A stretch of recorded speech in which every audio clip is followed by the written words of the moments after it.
I never thought locking my own side gate would get the police involved. But when the HOA president's son called 911 claiming my backyard was a public path, I realized I was dealing with something darker than suburban politics. What they didn't know was that I'd catch their little empire of lies on camera and bring it crashing down right on their driveway. My name's George Holland. I believe in three things: good coffee, wired internet, and the quiet satisfaction of petty revenge.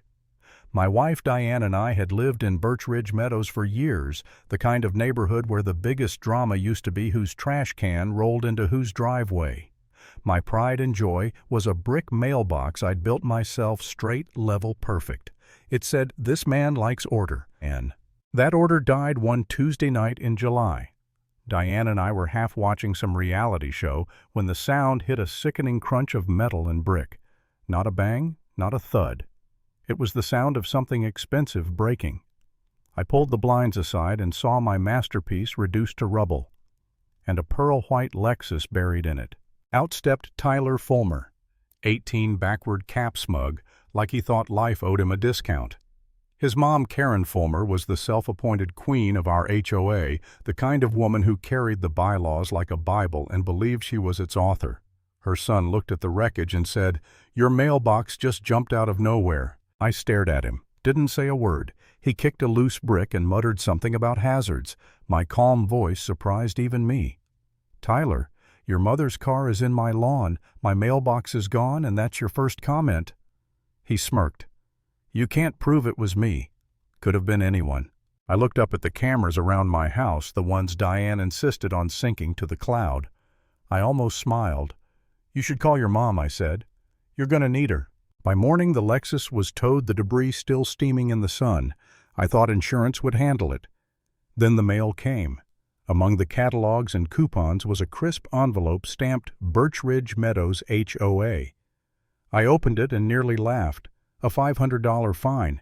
Failure to maintain property, it said. Signed in perfect cursive.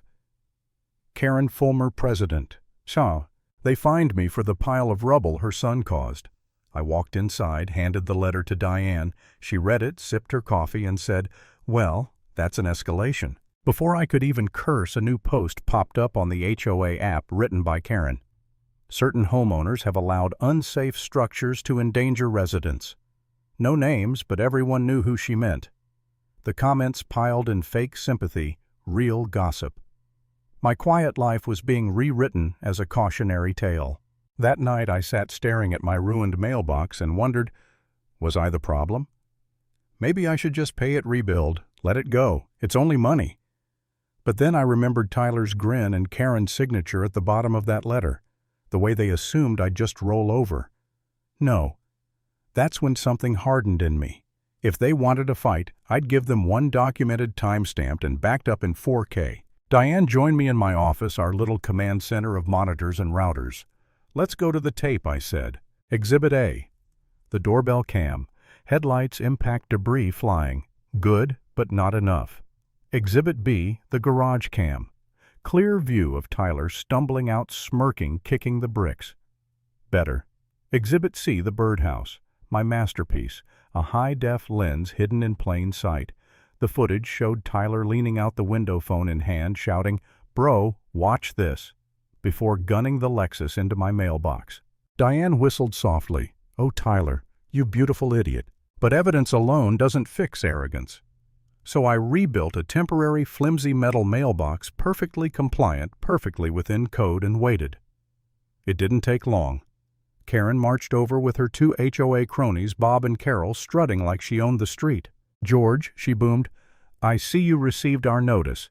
That fine is due Friday, and you'll remove that hazard." "Karen," I said evenly, "your son hit my mailbox with your car." She laughed high and sharp. "That's slander. My son said your mailbox was over the property line. He swerved to avoid it." Before I could answer, Diane stepped out, teacup in hand. "Funny," she said sweetly. The county surveyor thought it was perfectly placed. But then again, he wasn't trying to impress his friends on social media.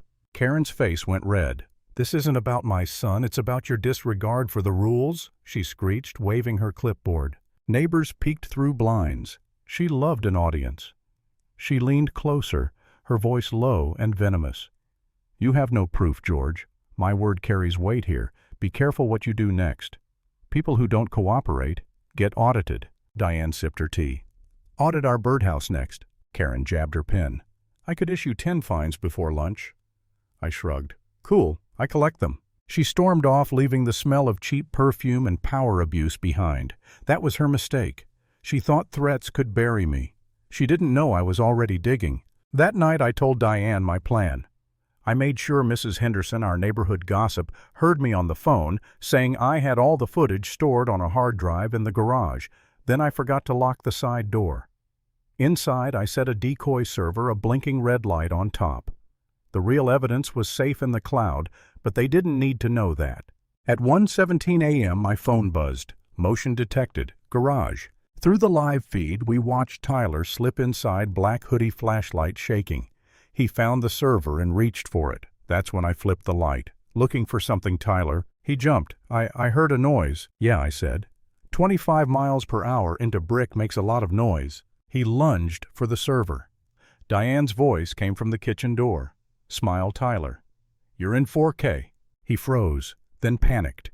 "Give me that phone." He grabbed my wrist. We stumbled. A clatter of tools crashed to the floor. Diane hit the button on the remote. The garage door rumbled open. Suddenly, the whole neighborhood was watching. Floodlights startled faces in doorways. Then the sirens.